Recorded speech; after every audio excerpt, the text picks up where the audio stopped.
The fuck is this? We paid up this month. Someone paid more. What happened? We got arrested. No, to us. Burke's right. We traded our dicks in for pussies. Seriously. Movie deals, commercials. Saint's name used to mean something more than body spray and some tasting energy drink. Hi there, my name is Dalfridge, and this is my review for Saints Row the Third. The original Saints Row was one of the earliest games I bought on my Xbox 360. I was looking for a Grand Theft Auto style game, and it had been recommended to me by a friend. What I found was effectively an unpolished clone of San Andreas, however it did have its own charm and several good ideas of its own. Saints Row 2 expanded on these ideas and started to go in its own direction. Rather than the realism Grand Theft Auto started to go towards, Saints Row decided cartoonish ultraviolence and insanity would be the way forward for this series. This was good news for many of us when Saints Row 2 became one of the best games of that year. And now we have Saints Row the Third. I was expecting quite a lot from this game after all the advertising hype and my love for the previous game. The only question I had was, would it live up to my expectations, or should I have bought Skyrim instead? The Saints aren't going to back down. Maddie, there's nothing to worry about. My thoughts exactly, Mr. Kilbane. The Saints are no more than a white noise of empty threats.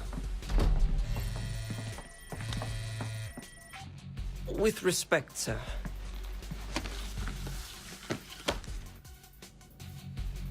I'd say empty is no longer applicable.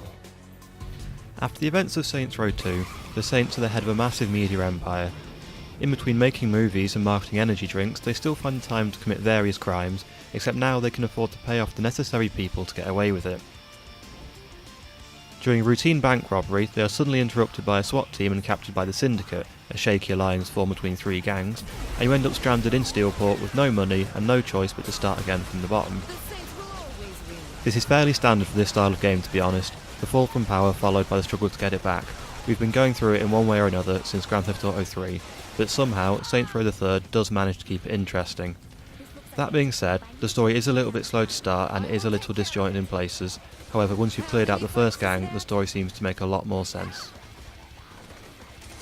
Once again you get to craft your own character to play as, and the character creation system is even more robust than in Saints Row 2. You have the simple choice of male or female to start with, and then you get into the real options.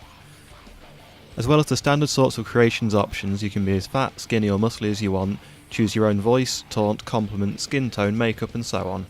As is usual for Saints Row, you have the choice between realism and just being an idiot. None of the options are gender specific, so if you want to, you could have a female character with a Cockney man's voice, which can lead to some very bizarre combinations.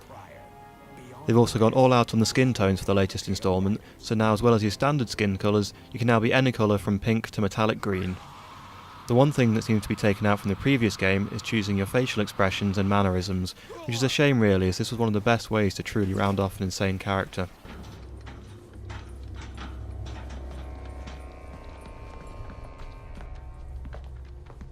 The hell is all this?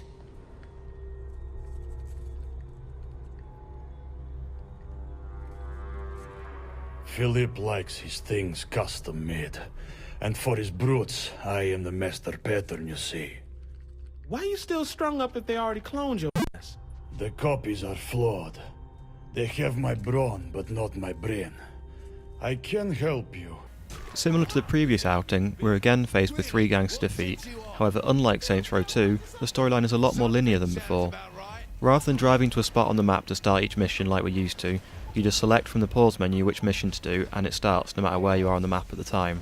You do still have the choice between one or two missions at times, however it isn't always obvious which gang the mission will be against, and when they are presented in a list, you do tend towards the top one. The three new gangs have seen a bit of a change in style as well. In Saints Row 2 we had three standard types of gang which were effectively Latin American gangsters, Yakuza, and standard American gangsters. This time around we have the Morning Star, which were a Bond villain-esque corporation style gang, Luchadors, who live up to their name and are lucha libre wrestlers, and finally the Deckers, who are neon-clad cyberpunks. Each gang has its own specialist which comes once your notoriety reaches a certain level, and all three gangs have brutes, which are very large men that will bowl you around or bring in heavy ordnance such as Gatling guns and flamethrowers. This is a nice addition to the notoriety system, as previously you just got more and more gangsters showing up, but now they're more in line with the police notoriety in that the harder unit types show up as well. There is also a large change to the respect system from the rest of the series. Rather than a gate closing off missions, now it's effectively a levelling system. Each level of respect unlocks new upgrades you can buy, such as increased health, holding more ammunition and gang member upgrades, and so on. This is a welcome change, as previously several of these upgrades would have been tied to missions or diversions, but now you can choose what order to take them in, which allows you to upgrade your character according to your own playstyle. This change also means that diversions are no longer mandatory to play in the game. While this is a very welcome change for many, it does make the game a lot shorter and it feels a lot more shallow than the previous games. The diversions are still there, however, and if you choose to play them, they are as fun as always. Many return from the previous games, such as Mayhem and Insurance Fraud. Some return but are tweaked slightly, such as Tank Mayhem, which is exactly what it sounds like, it's Mayhem just in a tank, and Escort, which now involves driving around with a tiger in the passenger seat, which will randomly swipe at you or if you start driving too slow. Then there are some which are brand new, such as Professor Genki's Super Ethical Reality Challenge. I first played through the campaign alone, ignoring all diversions, and it took me a little over 9 hours. This is a fairly standard length for games at the moment, but for an open world game it's a lot shorter than we would usually expect. If you do decide to do all the diversions and challenges as well, the game's over 20 hours, so you really get out of the game what you put into it. Our uncontrolled media and the good soul to our children have fetishized gang culture and turned sociopathic madmen into heroes. No more! Those responsible for this act of terror will be found and held accountable. The Stag Initiative marks a milestone in taking back the streets of America. The hell is the Stag Initiative? If it's free porn for everyone, I am down. If I'm honest, the controls for Saints Row the Third aren't brilliant. They're often sluggish, and they aren't very responsive at times.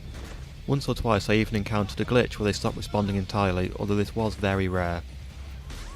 In terms of glitches, it is impossible to make an open world game such as this without a few, and in general Saints Row the Third plays very smoothly. One thing that helps is, if the game senses you're trapped in a wall or under an object, it will teleport you out from under it and into a safe place. It can be a little overeager at times, but it is quick and never spoils the gameplay. I only encountered 1 or 2 glitches that meant I had to restart a mission. For example, during one of the sniping sections, it faced me the wrong way to the target I was meant to be protecting. However, this was the extent of glitches I saw. I never had to fully reload the game, start over fresh, or give up entirely. Another slightly glitchy area is the physics. The physics can only be really described as broken, however for the most part this is in the most delightful way. You can ram a car and it'll shoot off into the heavens, which coupled with the rest of the gameplay just feeds into the cartoon hyperviolence, and bizarrely doesn't seem to be strange. It does get frustrating occasionally though, as you can get your car trapped under a roadblock or flipped over a pebble on the road, but these scenarios are few and far between. One other area I had a slight issue with is the soundtrack. Usually in this style of sandbox game I can find at least one radio station I can always turn to and put on, however unfortunately this wasn't the case here. For my second playthrough I put my iPod on through the Xbox, which is something I haven't felt actually improved a game before. However, this criticism should be taken with a pinch of salt, as it may just be down to my own musical taste.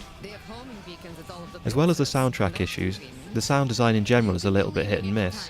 Some of the vehicles, the motorbikes in particular, sound brilliant, however most of the cars sound kind of raspy and flat. I also had several issues with the sound effects not being audible at all, or being delayed by a second or two. While this isn't the end of the world, it does spoil the immersion somewhat while playing. Saints Row does continue to experiment with multiplayer modes as well. Co-op makes a return and is fairly standard, so I won't go into detail about it. New to the series we have Horde mode, which is the familiar wave-style combat game. While it is fun to play with friends, it doesn't really add much to the experience and it feels a little bit out of place. All in all, Saints Row the Third is a ridiculous but brilliant game. If played in a similar style to Saints Row 2 by sandwiching missions with diversions, you get a very full experience and genuinely one of the best games of this year. A bold statement perhaps, but one I stand by, as this is the first game in a long time where I've completed it and started a new game straight away after the end credits have finished. Also, I still haven't bought Skyrim.